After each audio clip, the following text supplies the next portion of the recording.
Madame, Messieurs, bonsoir et bienvenue au flash de 18h. Le Premier ministre a reçu ce matin une délégation du Haut Commissariat des Nations Unies pour les réfugiés. L'équipe humanitaire est venue dire merci au Burkina Faso pour avoir accueilli des réfugiés. La délégation a aussi invité Paul Kabatieba à peser de tout son poids pour que le Burkina signe la Convention des Nations Unies de 1961 sur l'apatridie, le problème d'appartenance à une patrie pour les réfugiés.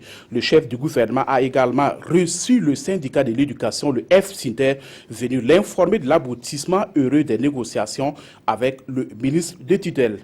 Le conflit entre le ministre de la Santé et le directeur général de la CAMEG, la centrale d'achat des médicaments essentiels génériques, a pris une autre tournure. Ce matin, Jean Tougma, l'avocat du directeur général, a rencontré la presse pour donner sa version des faits.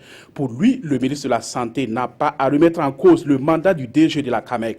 En effet, cette association a pris part à part entière, cette association à part entière est en charge à travers son conseil d'administration du renouvellement du DG. Maître Jean Tougma a même qualifié l'action du ministre d'abus de pouvoir. Wait and see. Le ministre de la Communication, Rémi Dandinou, a rencontré ce matin les responsables des médias publics et certains partenaires sociaux du département de la communication.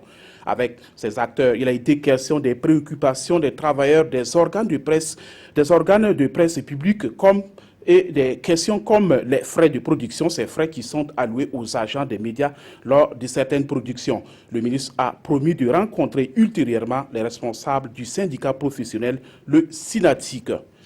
Créer un mémorial pour le président Thomas Sankara, c'est ce qui ressort d'une conférence de presse animée hier par des organisations de la société civile.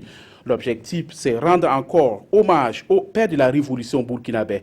Outre le mémorial, des objets, des écrits ayant appartenu à Thomas Sankara seront également collectés pour mieux faire connaître ses actions.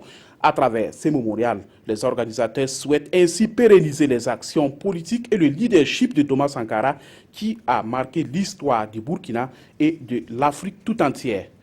En Italie, le bilan ne cesse de s'alourdir d'heure en heure après le séisme de mercredi dernier dans le nord de la péninsule. Les répliques sismiques se poursuivent toujours, ce qui explique en partie que le bilan reste provisoire. On déplore aujourd'hui près de 270 morts.